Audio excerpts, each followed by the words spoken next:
तो संत समाजो तीर्थ समाना, ये जाए वहीं जगह पवित्र हो जाए, ऐसा आशीर्वाद है। जय महाराज।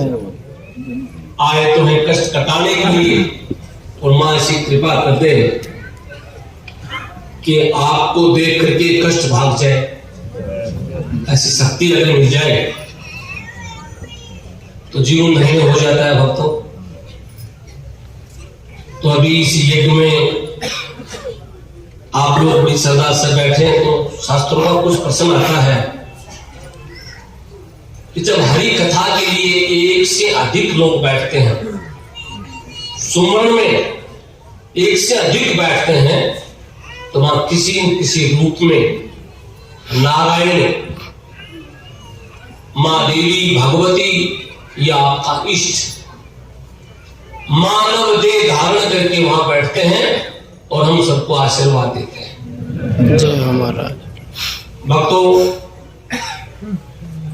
आप बैठे हैं, आप सोच रहे होंगे कि सारे ही अपनी तरह श्रद्धालु आए होंगे, इनको भी कोई समस्या होगी, इनको भी कोई पीड़ा होगी, ये भी अपनी तरह कुछ मांगने आए होंगे। ये मांगने का समय नहीं है। क्या मांगना है? ये सब कुछ इसका है, देने वाले भगवान ही है, देने वाले परमात्मा है, तो देने वाले से क्या मांगे? वो सबको ही देते हैं, अपने भाग्य का अपने को देंगे, अपने को ज्ञान देते हैं कर्म के लिए कि तुम कर्म करो। जो हमने 1-2 घंटा बैठ के जो कर्म में भाग लिया है, कर्म किया है, इस कर्म का फल तो अपने को अच्छा ही मिलेगा, क्योंकि हमने भक्ति भरा कर्म किया है, सत्कर्म किया है। तो इस सत्कर्म के अनुसार आपके जो आजू बाजू में जो श्रद्धालु बैठे हैं, और आप लोगों ने नजारा भी देखा होगा, कुछ लोगों को नींद आ रही है, क्योंकि भक्ति करते हैं ना, ये नींद्रा आ ही जाती है। कि नींद नाम नींद निशानी मौत की।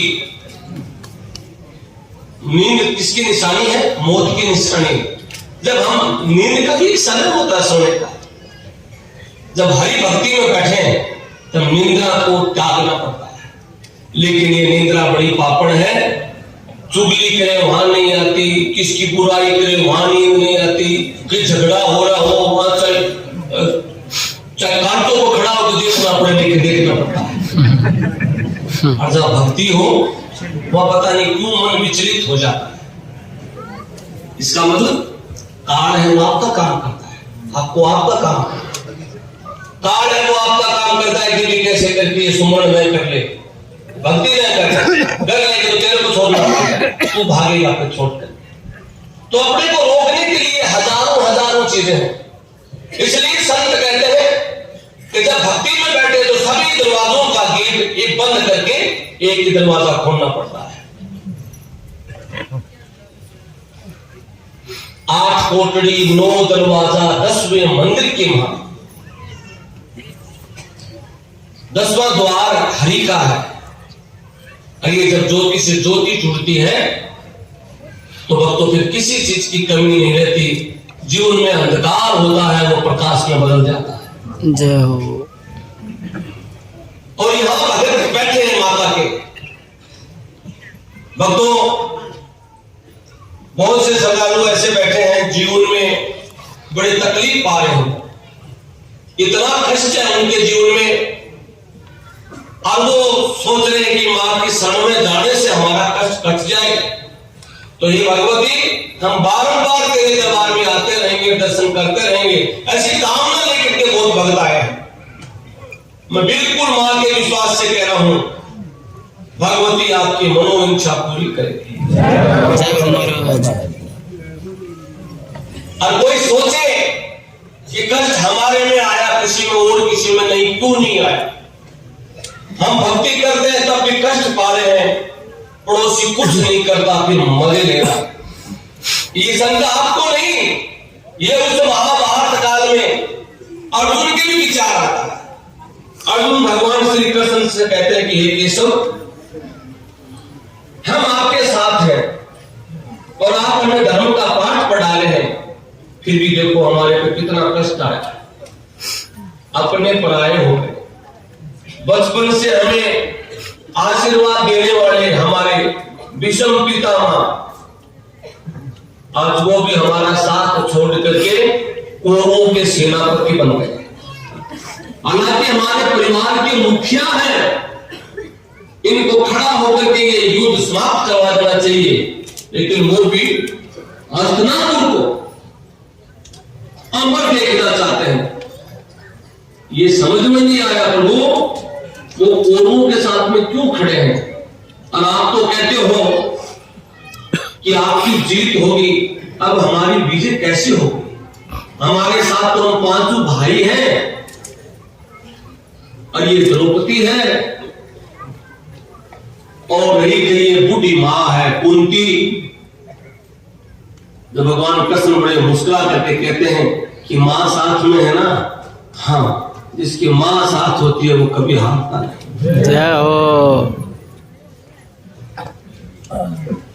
अब उधर से कुंती सुन रही थी अपने पुत्र की बात कि आज मेरा बेटा कायर बात करता है, इस युद्ध भूमि में ऐसी बातें कर रहा है कि शायद हार चुका है। भगवान विष्णु से प्रार्थना करती है कुंती कि प्रभु बेटा ठीक ही कह रहा होगा। ऐसे भाव भगवान विष्णु सुनते ही भगवान कृष्ण के मुखारबिंदु से बोलते हैं कि अर्जुन तुम धर्म प्रेमी हो, तुझे धर्म की लड़ाई लड़नी है और धर्म की लड़ाई में संख्या लड़ने वालों की कम होती है और पाप की तरफ भीड़ ज्यादा होती है। धर्म की तरफ तो कोई कोई खड़ा होता है। यहां भी इतने लोग बैठे हैं, मेरी बात को बुरा न मान करके विचार करना कि 100 में से 50 भक्तों के मन में ये थी महाराज कितने बजे उठेंगे, तब होगा समापन।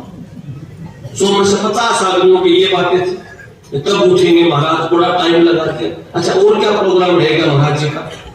ये हमारे मेरा प्रोग्राम नहीं, मुझे करना होता तो मैं दिन में कर लेता, घर में भी कर लेता जा करके। ये मेरा नहीं है, ये हम सब के लिए है।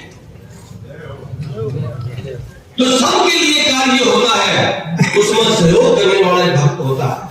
तो मैं तो कहना चाह रहा हूं आपको, भगवान श्री कृष्ण को अर्जुन कह रहे हैं ना कि केशव हम भक्ति कर रहे हैं फिर भी तकलीफ पा रहे हैं, कष्ट आया हुआ है, हमारे गुरु भी हमारे से नाराज हैं, वो भी आपके बेटे अश्वत्थामा को लेकर के कौरवों की तरफ चलेंगे और उसे अश्वत्थामा को बनाना है कि युद्ध में हार नहीं सकता, मर नहीं सकता। वो भी हमारे खिलाफ, जिन्होंने मुझे धनुष बाण चलाना सिखाया, गुरु द्रोणाचार्य, वो भी खिलाफ, वो भी आज कौरवों के साथ में है। तो पीछे से भीम आवाज देता है कि भैया इसी कृष्ण को यह भी कहो कि तेरी 9 लाख सेना है ना, वो भी तो कौरवों के साथ में है, तो अकेला हमारे साथ। अब भीम की बात भगवान कृष्ण सुन करके युधिष्ठिर जी से कहते हैं कि धर्मराज पुत्र इस युद्ध में आप क्या देखना चाहते हो?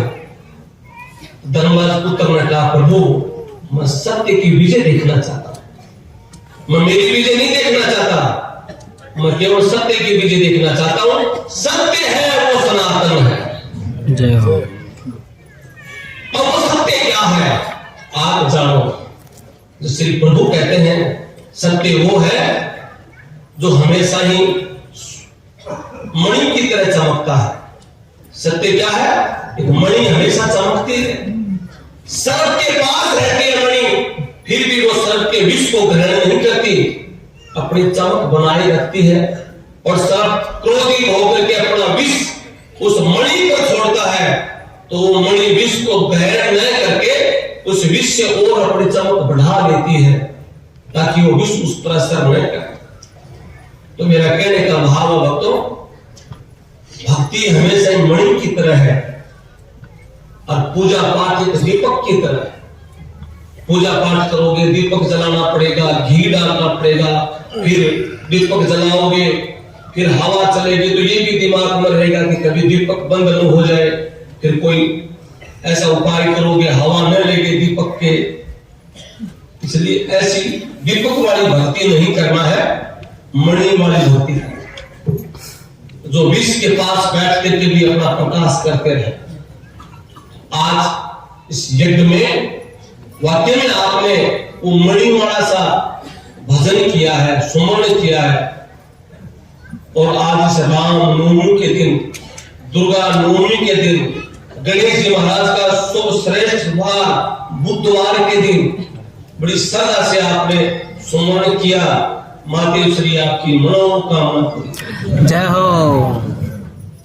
अब थोड़ा पूजा का और प्रावधान बाकी रह गया और आप सोचो कि महाराज जी हमें कब बुलाओगे, मैया ने आपको बुला रखा है और मैया सब कुछ देगी। लेकिन कई बड़े परेशान और दुखियारे परिवार के लोग बैठे हैं, इनसे मैं कहूंगा कि सब दिन एक जैसे नहीं रहते, सारा समय एक जैसा नहीं रहता, समय बदलता है। सुन रहा है मेरी बात? ये पीछे बैठे आपको